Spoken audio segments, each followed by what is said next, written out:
so. Hey, I just want to make sure you're seeing Mike and on Sean. Yeah. Okay, I'm the one doing this, right? Got it. Okay. All right. Thank you. Okay. Bye-bye.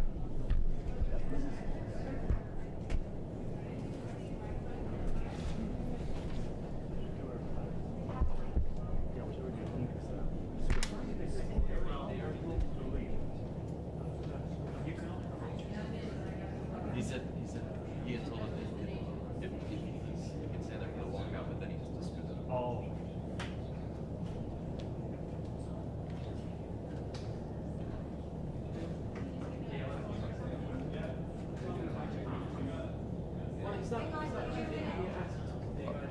Audio check 1 2. Audio check 1 2 3 4 5 6 7 8 9 10.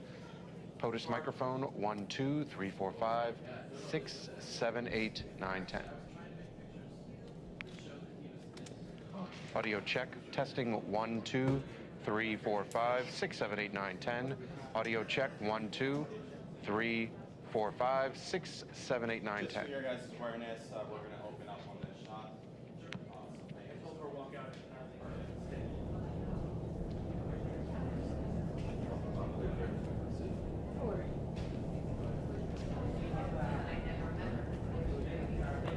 Very good.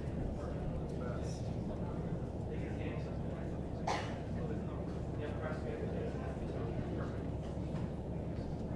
Oh, you're fine.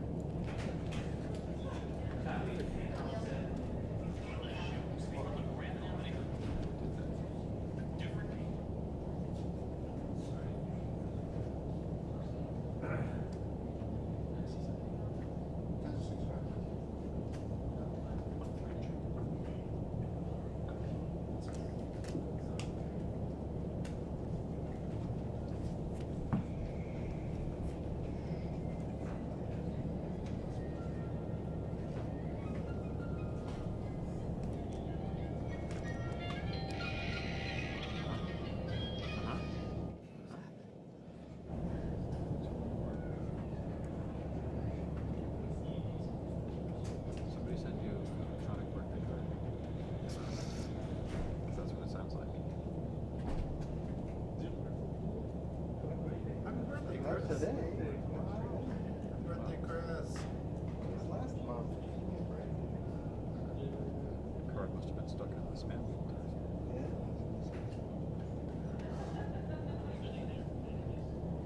I had like 35 months and like 3 weeks till I got it back. Really? Retire now. And then by the second, I was like, yeah. What do you? No benefit.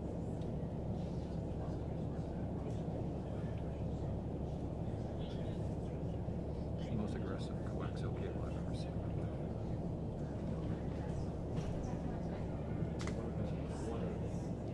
It's got protection. Drive a car over that. I thought apparently you could drive a car over a cable anyway. Broke converter. Bi-directional. What's a converter? Don't say it. Analog to digital. HDMI out. SDIF in. HDMI out.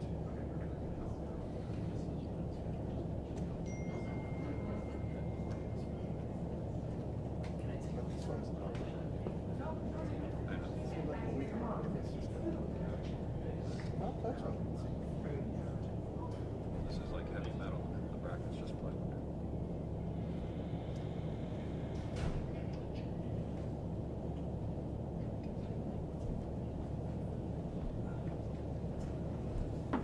Yeah, it's like they cut it a little short. Yeah, I just noticed that that's looks about iffy.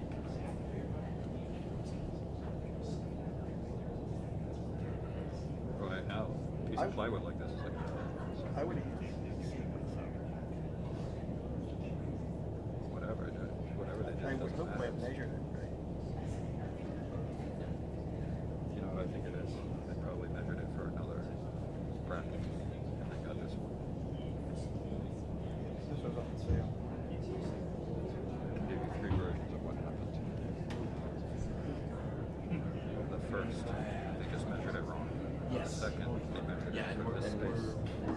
down as soon as they can. On the other side, We're just here for the, which is actually what I would have done. well, there's a group up there. Okay, cool. Yeah. No, but what I'm saying is for the two of us, as soon as they walk through the door, or at least leaving this spot, we're cool. Thank you.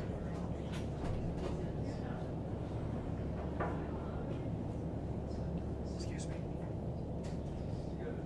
Hi. How many of you are back there? 1, 2, 3, 4, 5. I think 6 6? that I can see at least. Hopefully they'll kick us out after 10 or 15 seconds.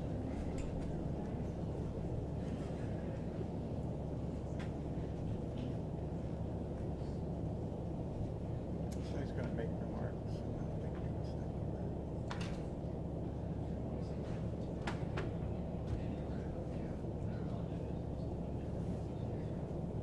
What you don't want is this to be some type of round table. Merry-go-round system as well. Is it too, Wait, though? that was the other guy. No, this guy does it too. I mean, in a different way. I mean, it's still the same investment in time. Yeah. I don't even care what's being said. It's just the same.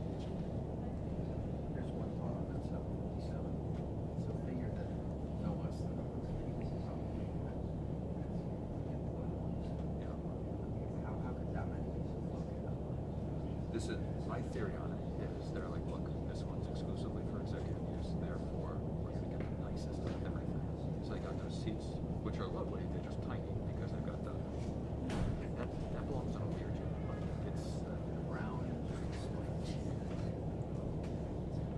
Yes. They just put too much stuff in it. Like it's, and they ran out of space. I don't see what the problem was with the State Department plans. Those are fantastic. State Department, yeah, just wanted the same configuration that you have in the other areas. Granted, I think they're good. Like the idea of that bathroom, though. That bathroom's colossal. You cut that bathroom in half, and you can either have two bathrooms or you can have another row of seats.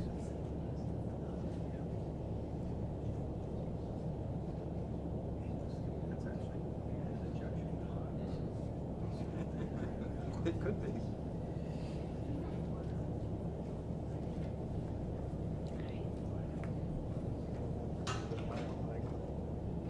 Well, I could get 3 or 4 people in there at once. It's very efficient.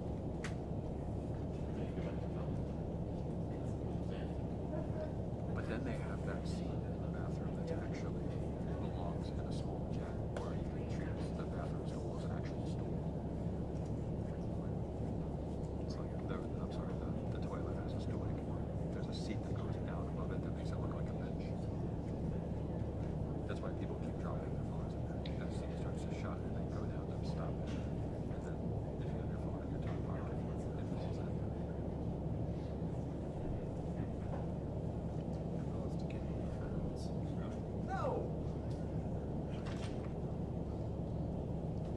Drop your cigarette that way? It's not level.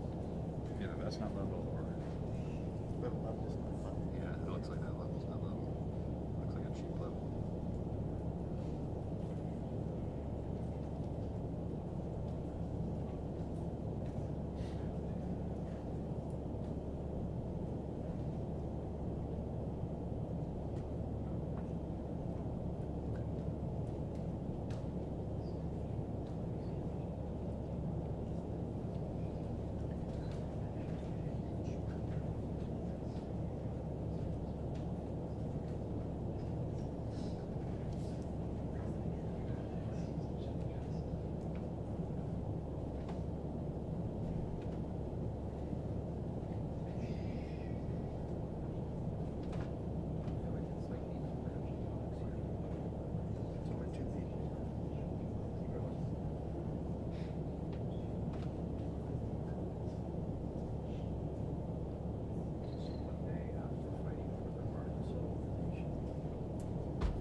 tried to address that a little bit because like you don't have final published pieces. Bricks in the wall, like, you know, it's hard to make that shot.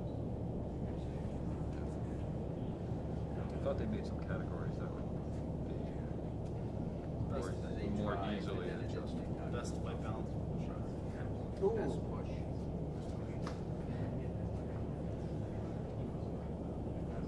I know you guys think it's I don't know. What, your job or what? Because both are. my job. Yeah, right. Actually, I was just like walking over here. I was like, I need to start doing laps. Like, once every hour.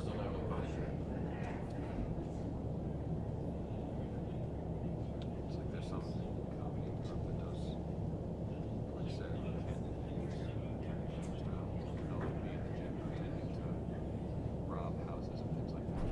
They're doing personal things. It's actually old ladies with purses but putting like 30 pounds of weights in. You're wearing the ski masks. Yeah, you've seen that, right?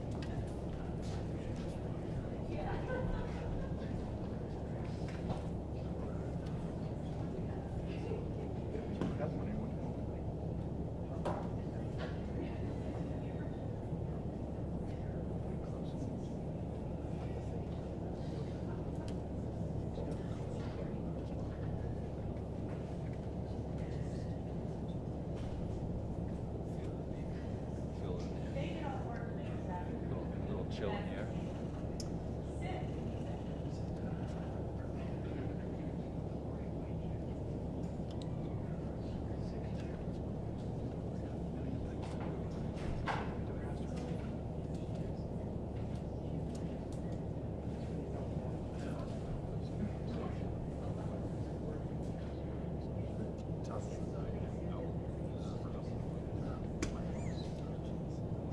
No, I heard.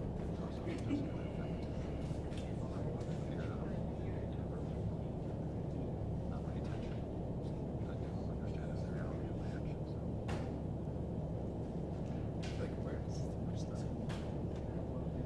Yeah, it's double-edged sword. So yeah, the first step of fixing it, or the first step of Trying to fix how long? Right. my plate's pretty full right now. When I got this thing too. That's what I was doing. Yeah. They put it on here. Yeah, it's you.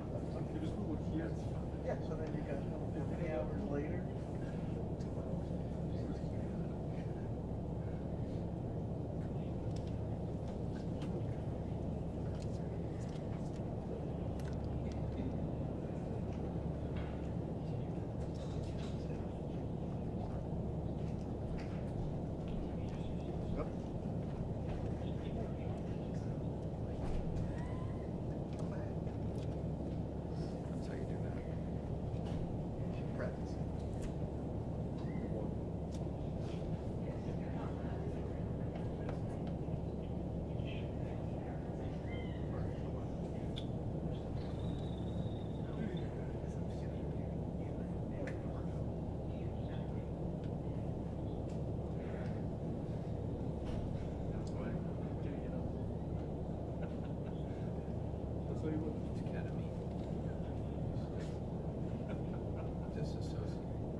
It was a good arrival. Oh, he's smooth. Yes. There we go. That's it.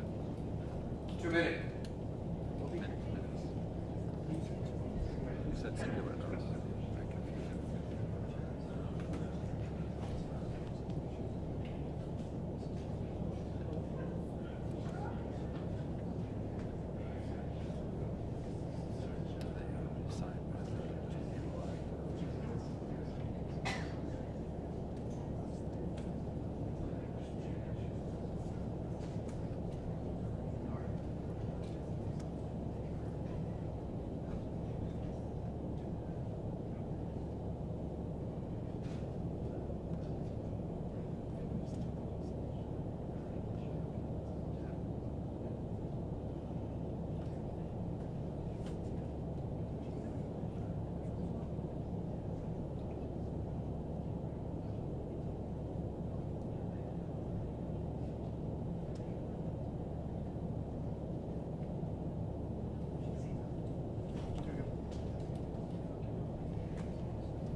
Thank you all for your patience.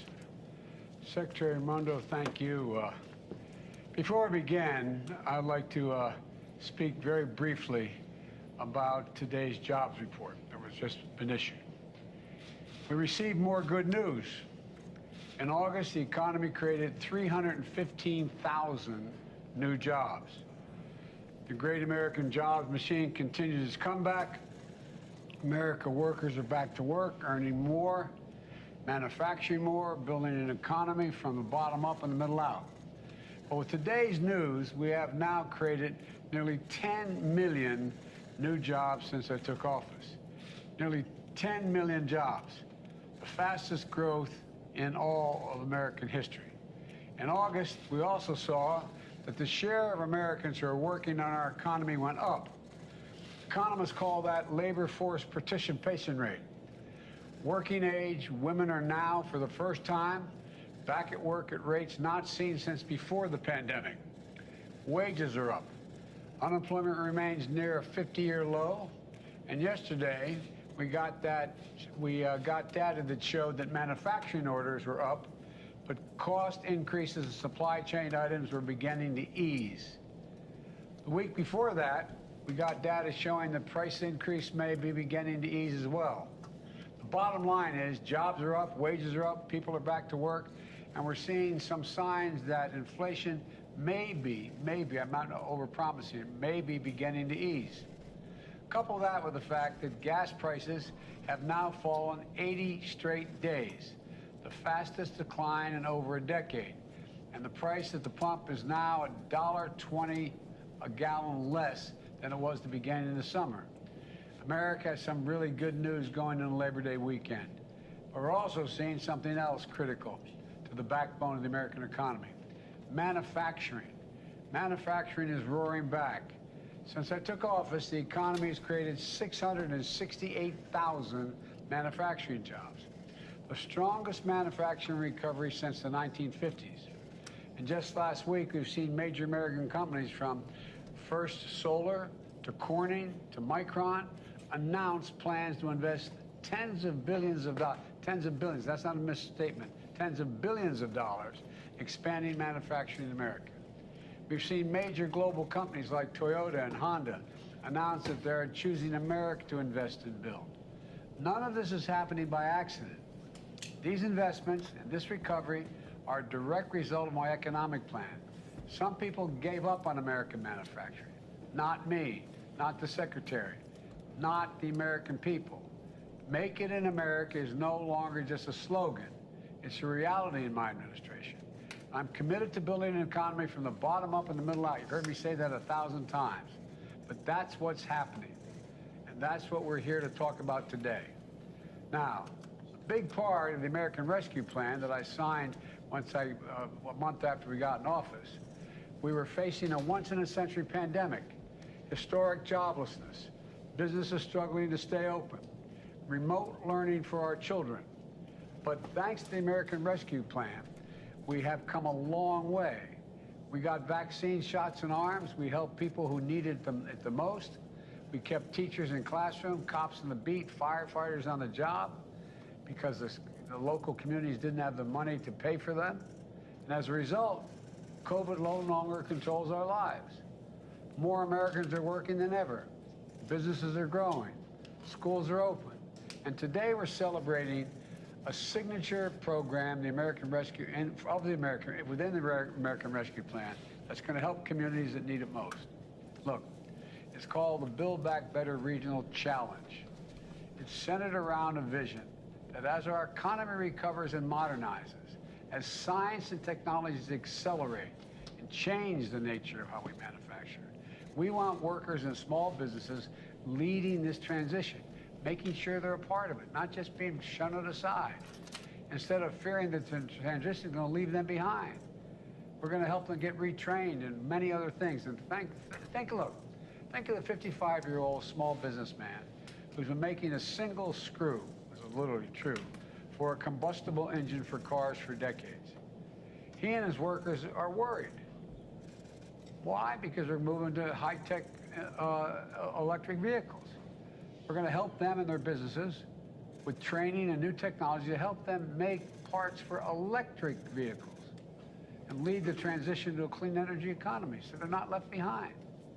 This is about investing in them, believing in them, helping them transition to a new world. They can do these jobs, just like they did the ones they had before. This is about jobs in their communities, for them, not having to leave or not having to go on unemployment. As new enterprises are created in the communities, they shouldn't have to leave. They should be the ones to be able to fill in for those jobs. So we designed this program by thinking about people and places in a really important way. And I know you got all of you up on the screen here, 21 different communities. This American Rescue Plan program invests $1 billion, a total of $3 billion, but $1 billion to create jobs and opportunity for people in places where they live and where they've worked their entire career so they don't have to leave. I know when folks hear such big numbers, they don't think it's for them. But this is for them. It is for them. Over 500 coalitions applied for these grants, from community organizations to philanthropies to labor unions to colleges, universities, all working together from every part of America. That kind of interest is a testament to the need and enthusiasm for this type of investment. I take a look at this as a transition investment. I'm so proud to announce 21 awardees up on the screen here who each receive between 25 million and 65 million jobs to turn their plans into action. As Secretary Mundo just said, and I guess I wasn't supposed to start this off, was I? Come to think of it. All of a sudden it dawned on me I was supposed to let her speak first. but estimate these projects are going to result in 100,000 jobs created or saved, over $7 billion in additional private sector investment in these 21 communities. We want you to continue having good jobs in your communities so you don't have to leave, so your people in your communities aren't displaced. The winners are all here up on the screen, and they're going to empower communities in Pennsylvania, West Virginia. Joe, is that you? Is that Joe Manchin I see? I'm right here with you. Hey, Joe, good to see you, man. Thanks for what you're doing. Matter of fact, you're one of the guys that started this idea with me, what you're talking about needed to happen in West Virginia. But anyway, they're going to empower communities in Pennsylvania, West Virginia, Louisiana to lead our nation's transition to clean energy. They're going to empower small manufacturers in Michigan, Kansas, North Carolina, El Paso, Texas, helping them modernize and become part of a supply chain for cutting-edge technologies, advanced manufacturing, biotechnology, aerospace. They're going to empower agricultural workers in Fresno, California, women in St. Louis, Missouri, pursuing manufacturing careers through quality job training and apprenticeships that lead to good-paying jobs. They're going to support entrepreneurships and small business creation from Native American communities in Montana and to Tulsa's Greenwood neighborhood, once known as a Black Wall Street that I visited on the 100th anniversary of the Tulsa Race Massacre. Together, these projects are going to uplift underserved communities and include them as key parts of America's economic recovery for the 21st century. We're putting people who have been left behind in the past or couldn't have been lifted out of anything before. They're going to be part of this recovery. They're going to be the ones who are going to be leading the way here. They're going to be the ones getting retrained for these jobs. Take the project in Georgia. I recently signed a number of laws that are going to bring manufacturing jobs back to America and make sure the future is made in America. Think of everything from electric vehicles to semiconductor chips. Georgia Tech, one of the great research universities, is a leader in understanding how artificial intelligence can be used to strengthen almost any industry. But too many folks, especially small manufacturers in black communities, rural communities in Georgia, can't afford access to the knowledge and the research to be able to capture those jobs, to be trained for them. They can't take advantage of all that technology that can make for them all the difference between their business closing and thriving. So Georgia Tech partnered with HBCUs and like Spelman College and Fort Valley State and local community colleges. With this grant, they're going to take this technology on the road with mobile training studios. That's basically a high-tech van that's going to travel into underserved areas across Georgia to train a whole new generation of workers.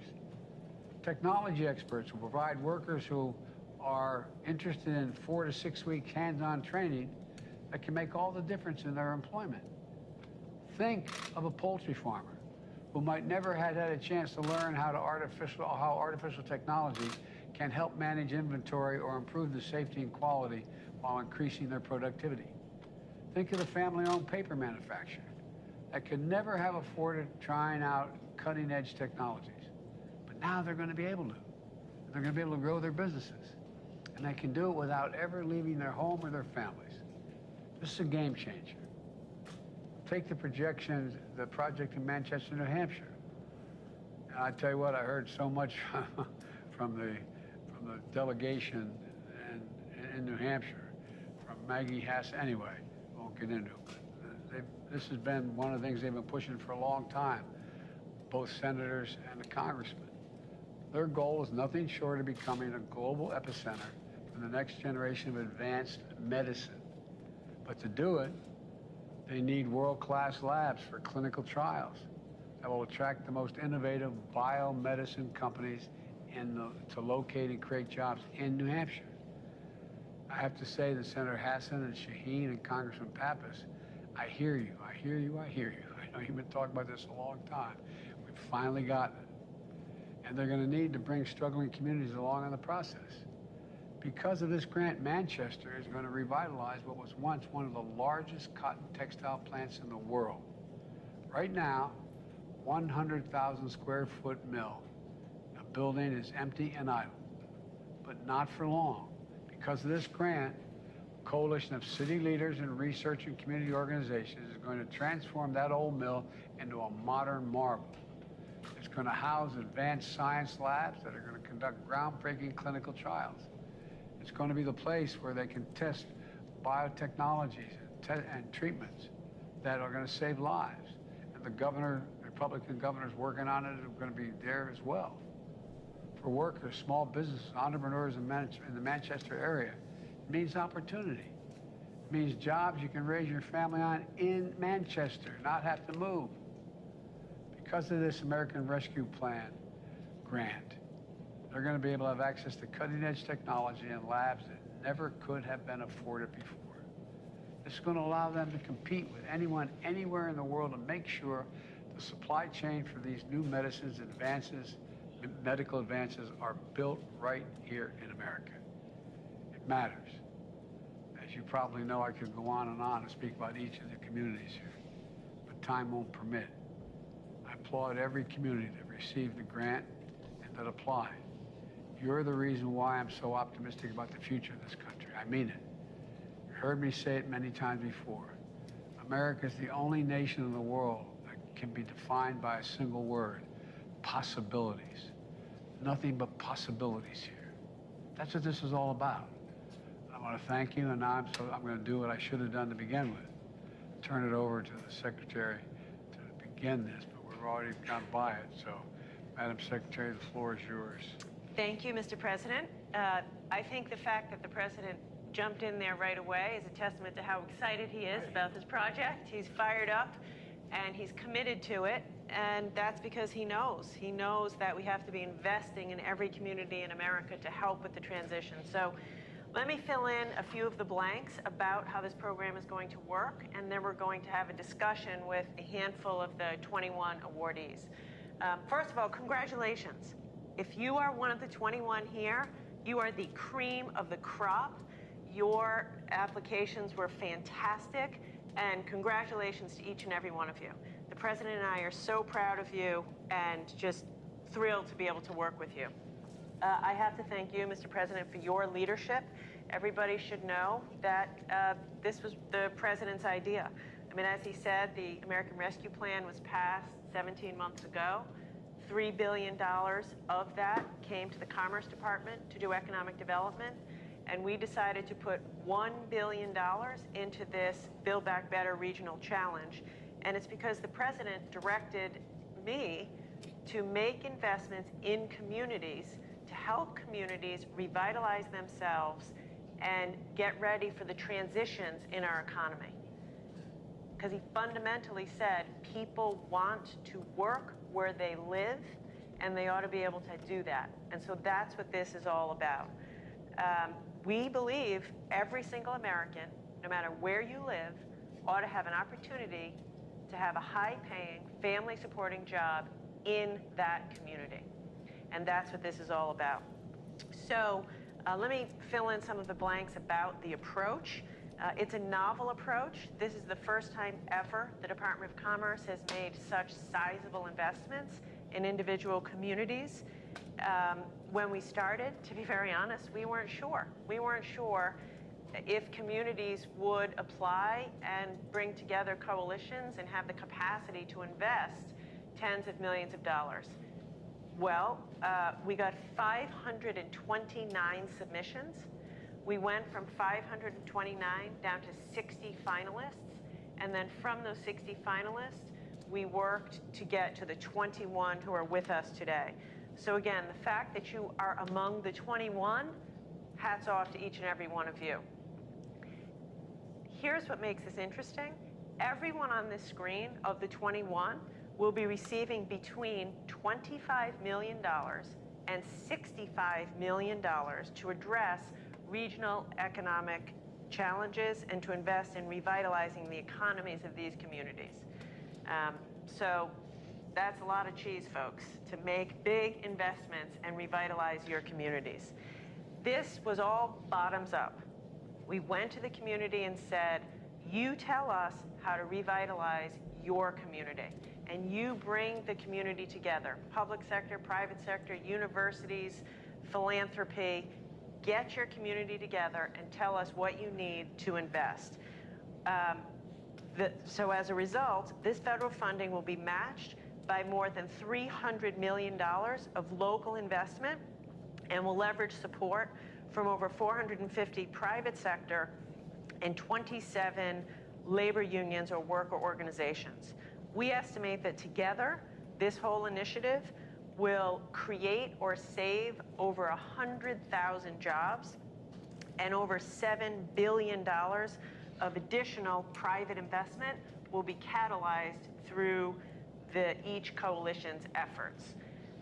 And as the president said, this is about growing industries that are critical to our future: clean energy, biotechnology, advanced mobility. And it's about saying to the small businesses and workers in these communities, we know the economy is transitioning. We're moving away from fossil fuels to clean energy. We're moving towards robotics. We're moving towards a more digital economy, a more technical economy. And the point of it is, no one will be left behind, because we're going to retrain workers, we're going to retrain small businesses, and we're going to light up abandoned buildings that may have once trained coal miners and today will train solar installers. Abandoned manufacturing facilities that may have, once made widgets will be, lighted up for new advanced manufacturing in solar panels. And so the important point here, and the president talks to us all the time about this, is that if you're out there, in Buffalo, and you drive by every day an abandoned industrial building, and you have a pit in your stomach wondering, is there a place for me in a new economy? Or if you are someone who's worked for 30 years at one of the big 3 auto companies, and you only know how to work on a traditional auto car, and you're worried, do you have the skills to transition to an electric vehicle economy? What we're saying to you is yes. Yes, because we're going to retrain you, we're going to retrofit small businesses, we're going to do solar installations at an industrial scale over abandoned coal mines, and we're going to make sure that as we transition, everyone's included and trained, and these small businesses are able to do this. I'll just end with a personal story, which I told to the president. When we were designing this program, I had my father in mind. My father, once upon a time, Rhode Island, where I'm from, was the jewelry manufacturing capital of the world. Everywhere you looked, jewelry manufacturing. Low skill, but it was a good job. My dad had one of those jobs at Bulova Watch until he was 56 years old, and his job and all the other jobs went to China. And he would so often say to us, Gina, we were just left behind. We weren't retrained. He wanted to work. He could work. And he said, our leaders left us behind. So what this is about is President Biden is committed to folks who have that anxiety, who've worked in old-line manufacturing, who've worked in the coal industry, who've worked in traditional combustion engine vehicles, and they're feeling anxious, and we're saying, we are going to be there for you to make sure you're not left behind or left out, and we're going to make investments in your community so you can work in the community where you and your family live. So we're excited, and quite honestly, I'm just very lucky that I get to work for a boss who gets this, because he gets it. And every time we brief him, he says, Secretary, don't tell me how much money we're spending. Tell me, what are we doing for the people of America? And that's why this is so exciting. So with that, we want to hear from you. Now, as the president said, if we had the time, we'd like to hear from every single one of you, because every one of you has put together a phenomenal application, but we don't have the time. So we're just going to hear from a couple of you and hope to have a free-flowing discussion. And I want to begin by calling on the Detroit Regional Partnership Foundation. Congratulations, you all are receiving $52.2 million, which is incredible. We'd like to hear from you, and I'd like to call on Maureen. Just tell us a little bit about how are you going to invest the $52 million? What are the projects you're doing, and what does this mean for the small businesses in the supply chain in Detroit's auto manufacturing industry? Good morning. Thank you, Madam Secretary, and good morning, Mr. President. We are thrilled to join you here today from Detroit, the global epicenter of mobility. I want to introduce two of our partners who are with me today. Quentin Messer Jr., who is the CEO of the Michigan Economic Development Corporation, Ned Stabler, who is the CEO of Techtown Detroit. In addition, we have a large group of over 140 partners who are joining us virtually and who work together for this successful application. We're honored that the EDA has recognized that the Detroit region is leading the transformation from internal combustion engine to electric vehicle. The Global Epicenter of Mobility, or GEM, is Detroit's answer to the Build Back Better regional challenge. Through an inclusive and equitable lens, GEM will help the Detroit region redefine every aspect of mobility, from the cutting-edge technology that moves people and goods to creating new quality jobs and readying new sites for business. We are building an inclusive, prosperous 21st century with your help. GEM's vision is to accelerate economic growth by building on the region's unrivaled mobility assets. It will create a smart, secure, sustainable, and inclusive advanced mobility industry, starting with the transition to next generation electric, autonomous, and fully connected vehicles. This grant will fund 6 unique projects that will help the region and country maintain its global automotive leadership. GEM will support workers, startup businesses, and small to medium-sized companies as they adapt to new high-tech advanced mobility industry. Led by one of the most diverse regions in the United States, GEM offers the opportunity to create a national model for equitable economic growth. We are ready to help secure the nation's advanced mobility leadership for generations to come.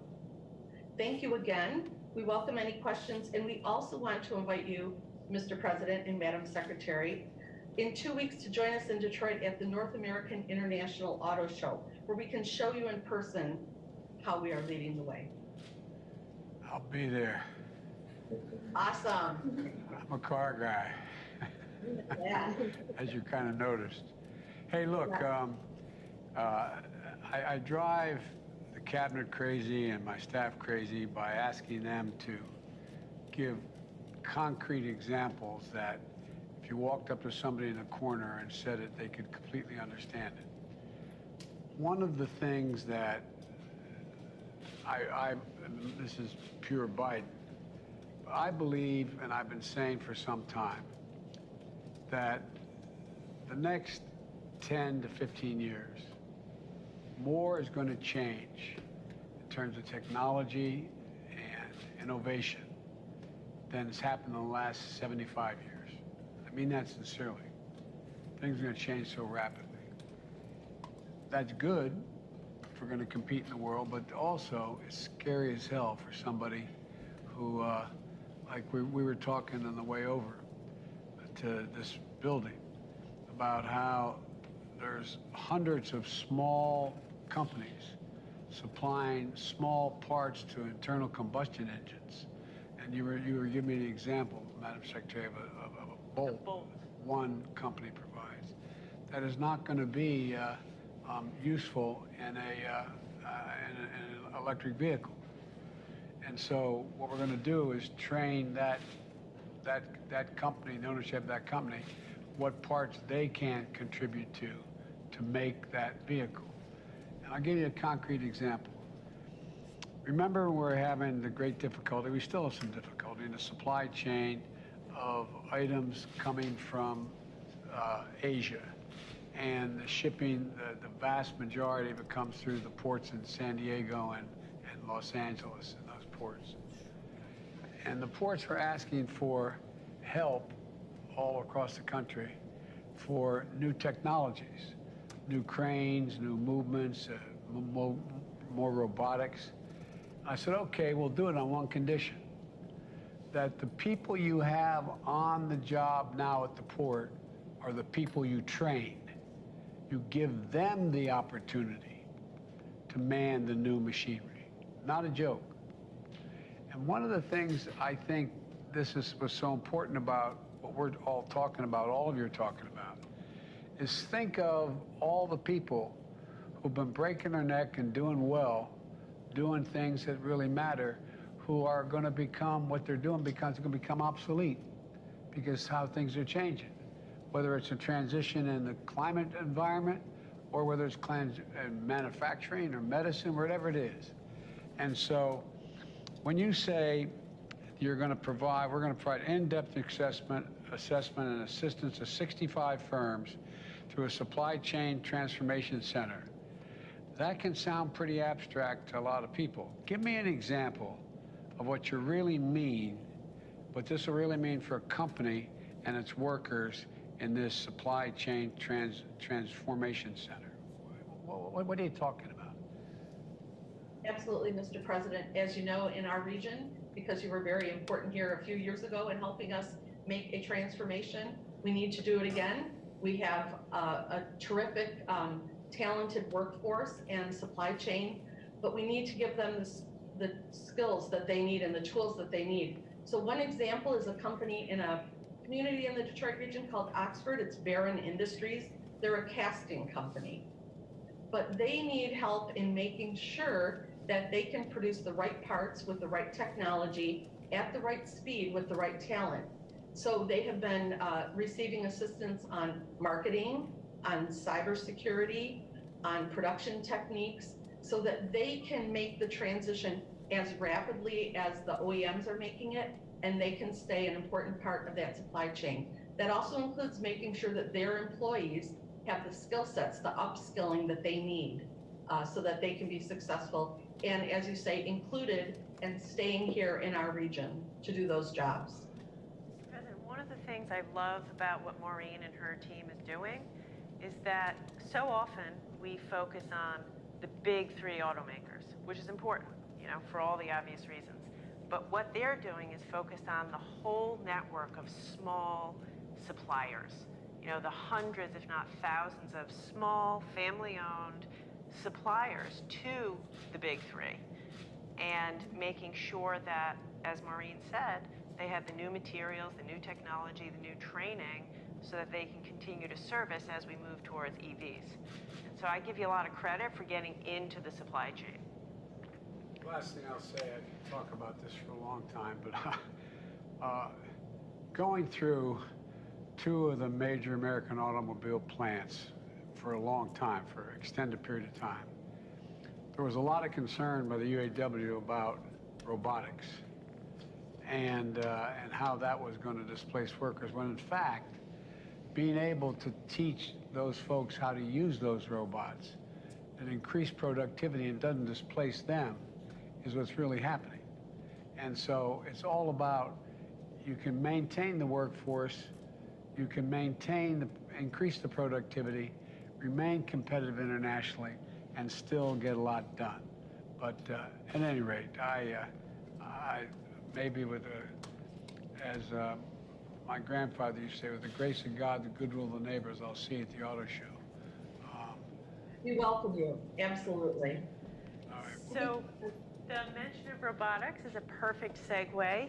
I'd love to turn it over to Stephanie from the Southwestern Pennsylvania New Economy Coalition. You all will be receiving $62.7 million. I'd love to hear Stephanie talk a little bit more about that. To put this in perspective and to pick up on the point you just made, Mr. President, about robotics, Carnegie Mellon University in Pittsburgh is, we all know, a world leader in robotics, and a lot of jobs have been created right around CMU. But if you're living in a coal community or a rural community outside of Pittsburgh, you might wonder, how do I fit in? How do I get a job, you know, with robotics? And You're the county executive, that's what you do. exactly, that's why he's part of it. So that's what these guys are doing. So we'll turn it over to Stephanie and the team, and maybe tell us a little bit about what you're doing. Sure. Thank you, Madam Secretary. And yes, Mr. President, I am joined today by several of your friends, the County Executive, Rich Fitzgerald, President of Carnegie Mellon University, Farnham Jahanian, and my colleague and the Chief Equity Officer on the project, Majestic Lane. And what I want to start off by saying is thank you for your vision, and thank you very much, Madam Secretary, to your incredible team and for you in making that a reality.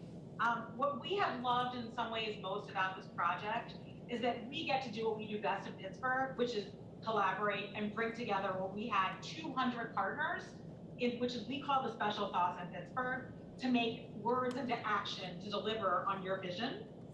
And so through this amazing challenge, we are able to do exactly what you said, which is to look at those 3,000 manufacturers that are in counties like Indiana and Fayette and Greene and Washington, and marry them with the over 100 robotics companies that birthed from Carnegie Mellon University and many of our other folks, to actually put them together to create the jobs and the technologies and the companies of the future. And we're doing that in a way that is building programs for people. This is about people first.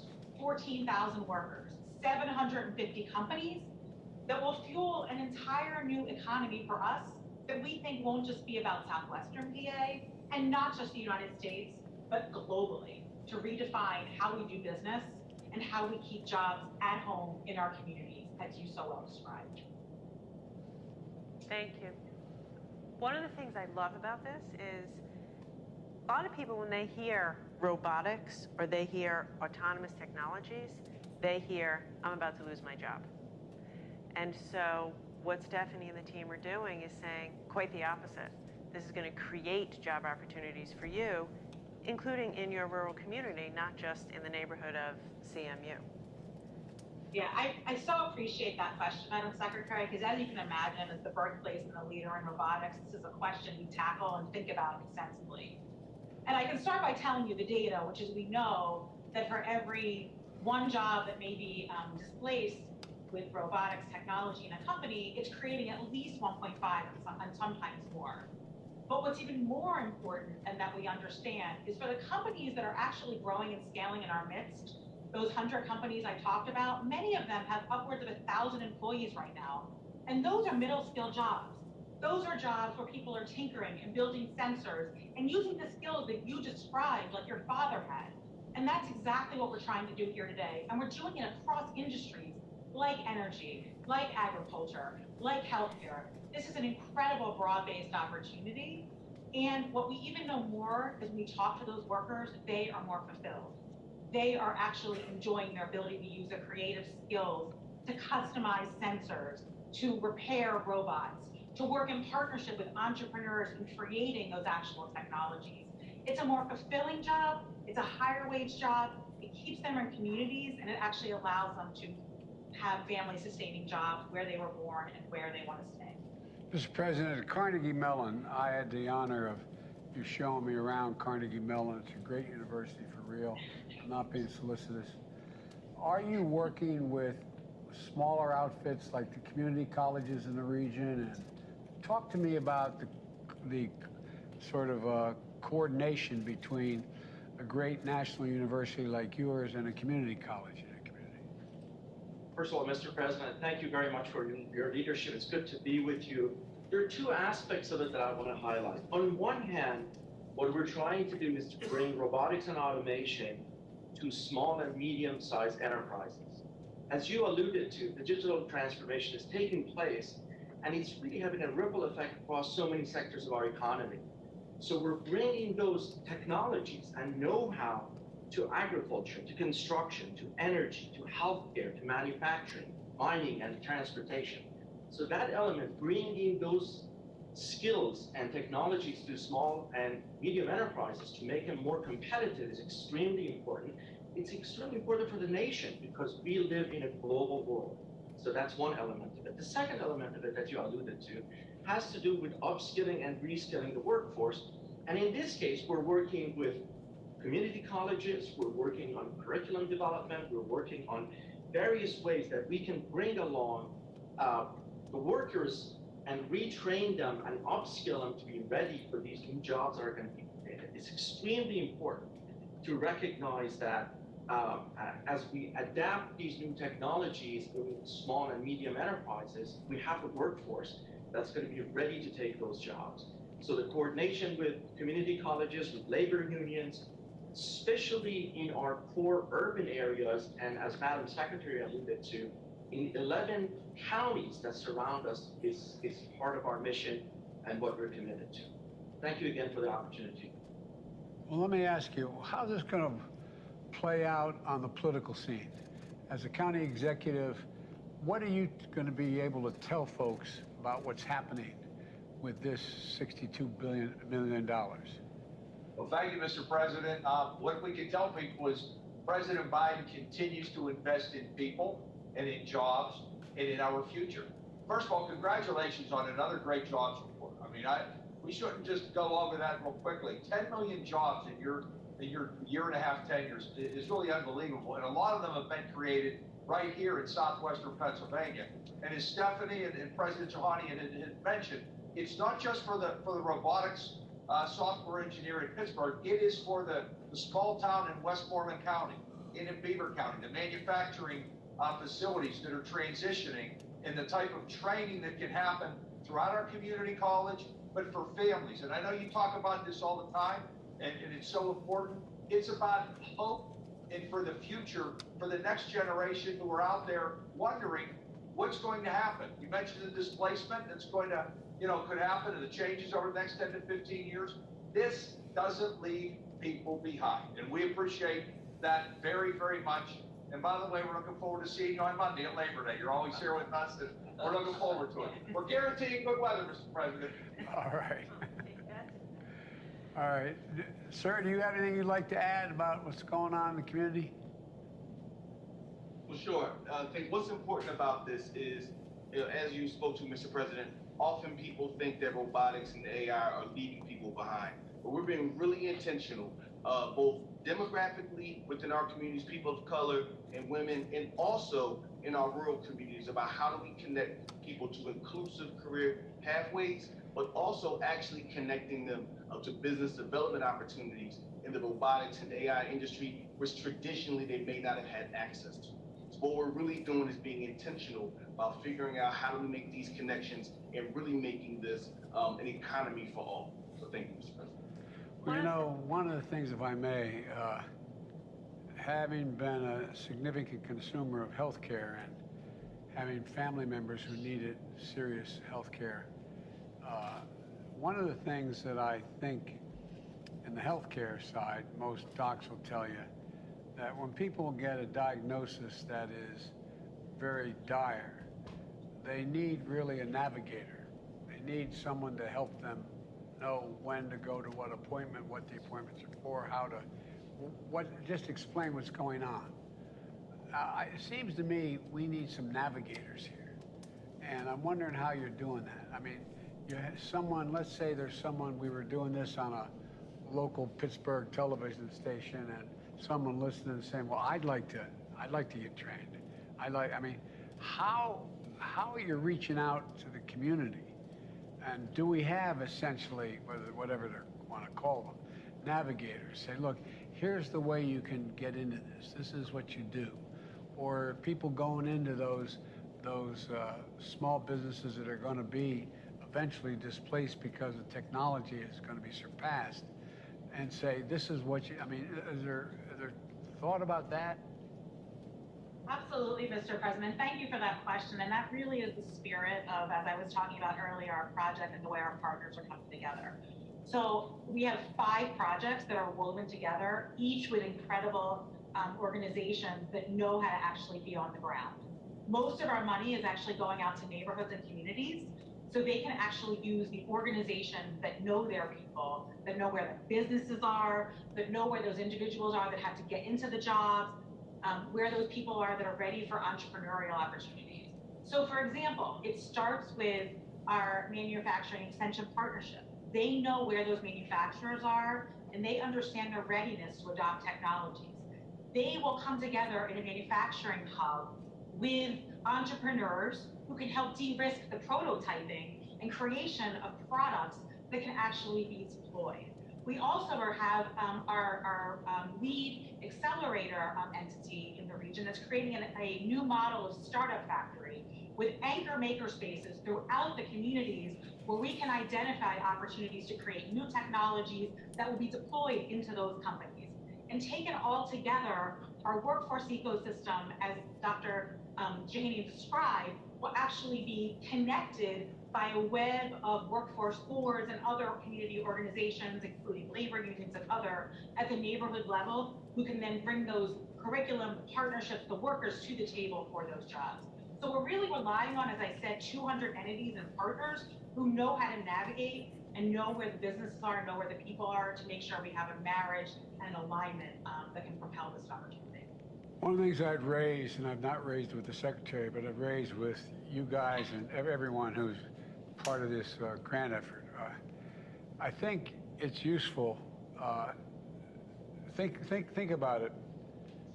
25 years ago, 30 years ago, almost every high school had shop classes where you learned how to work with your hands, where you learned you could go and take carpentry or automobile, and you know, just to get a sense. I really think we should be talking, and I don't have a program, but I think we should be talking about a little bit about how we let high school students know how things are changing and what may be available down the road. And I know we're supposed to, I know I'm taking this longer than I should, but a guy who's been talking about transition for a long time with me has been Joe Manchin. He lives, breathes in East West Virginia. But Joe, how's this going to help, if it is, the West Virginia, the transition to a strengthened, not totally new, but a new economy? Yeah. Well, Mr. President, you and I have spoken many times about this when you first came into office, even when you was running at that time, about how West Virginians felt they were left behind. My wonderful state and all the great workers and the people in my state that worked hard and they're very proud, they've done the heavy lifting for years and years and years, and basically never complained. And as things started changing and transitioning, there was nothing left for them. 21 of our most affected counties are in southern West Virginia. This is based around that, and it's pumping into an area which is, we call it the Appalachian Climate Technology, or the Act Now Coalition, which is led by Brandon Dennis, and Brandon's here with us, and he's done a tremendous job with his team, and the Coalfield Development Corporation. It's basically reinventing, not just reinventing, but basically being able to meet the needs of the public as we transition and making sure that we can provide the services. That's what they've been doing for quite some time, and this announcement here and this rescue plan, the American Rescue Plan, continues to play benefits for West Virginia. But you know, also your co-chair of Appalachian Regional Commission, Gail Manchin, who I know very well, is very, very proud that Appalachia has gotten so much consideration and assistance. And you're the first person, Mr. President, and with your most capable secretary and our dear friend Gina Raimondo, directing it to the people that need it the most. I think that's what we're here to say is thank you. These 21 counties have eight regional projects. I have with us here on the panel, I have my dear friend Amy Goodwin, chairman, she's a mayor of Charleston. I have Steve Williams, fellow colleague of mine, and he is mayor of Huntington, our two largest cities. And we have with us also Stephanie Tyree, and she's the West Virginia Hub Director that works directly with these projects. They can explain in detail what this is going to allow us to do. And we've gotten this $62.8 million, one of the top awards, and we're so proud of that. But the need is there, and I can guarantee the investments will be made. You and I have spoken many times about you can spend money or you can invest money. We're going to give you a return on this. We're going to give the taxpayers of the United States a return on their investment in West Virginia. That's what this is about. And a reward base to the people who have done the heavy lifting, allow them to continue to transition. Now with our Inflation Reduction Act, Mr. President, this segues right into that because now it's going to allow them to start focusing on a complete new way of delivering the energy that this country is going to need. Coal, all we talked about, all the cars, and Debbie Stabenow and I talked about that a lot, and I said, Debbie, you wouldn't have a car if it wasn't for the coal and the steel that we produce to send you the material that you need to make the cars. So we're all hooked to the hip here. And as the transition goes on, the investments that are being made.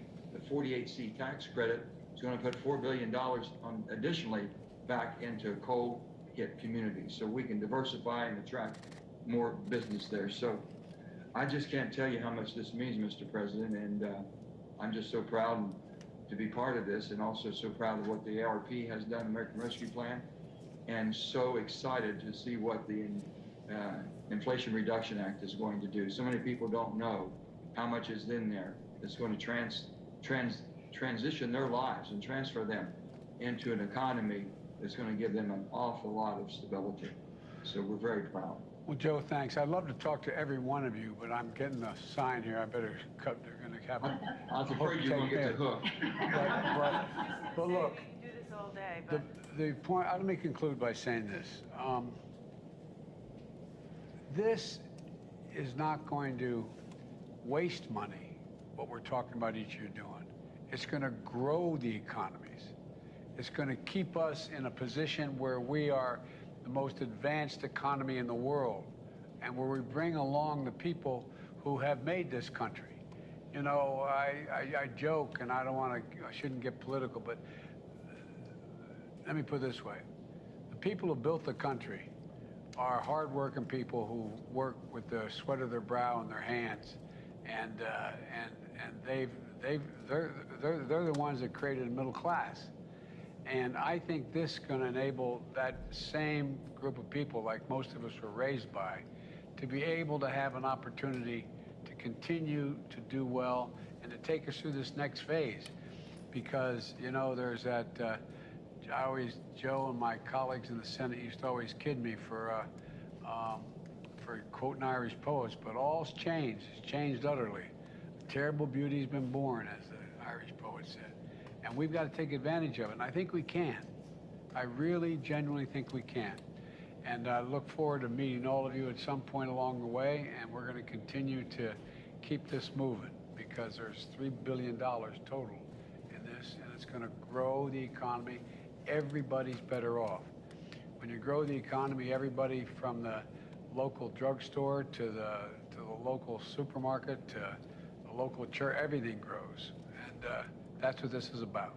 Anyway, thank you all. Thank you. If I can say one thing to you, Mr. President. Yes. Thank you for not forgetting and not leaving anybody behind. I can't tell you how much this means to our hardworking people in West Virginia. And they are truly appreciative, and the families are, to be able to stay where they love and their heritage and their roots are. So many of them had to leave. You given them that opportunity, and you didn't forget, and you kept that promise, and I appreciate it. Well, Joe, remember, I'm from hard coal country, Scranton. All right?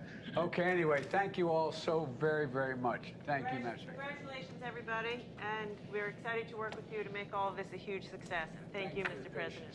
Thanks. All right.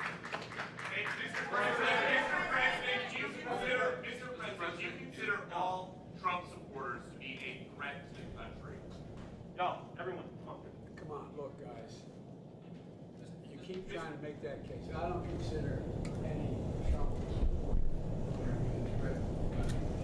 I do think anyone who calls for the use of violence, fails to condemn violence when it's used, refuses to acknowledge when an election has been won, insists upon changing the way in which the rules you count votes. That is a threat to democracy. Democracy.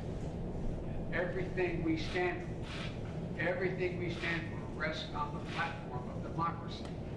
When people voted for Donald Trump and support him now, they weren't voting for attacking the Capitol. They weren't voting for overruling the election. They were voting for a philosophy he put forward. So I am not talking about anything other than it is inappropriate, and it's not only happening here, but other parts of the world, where there's a failure to recognize and condemn violence whenever it's used for political purposes, failure to condemn the attempt to manipulate electoral outcomes, failure to acknowledge when elections were won or lost.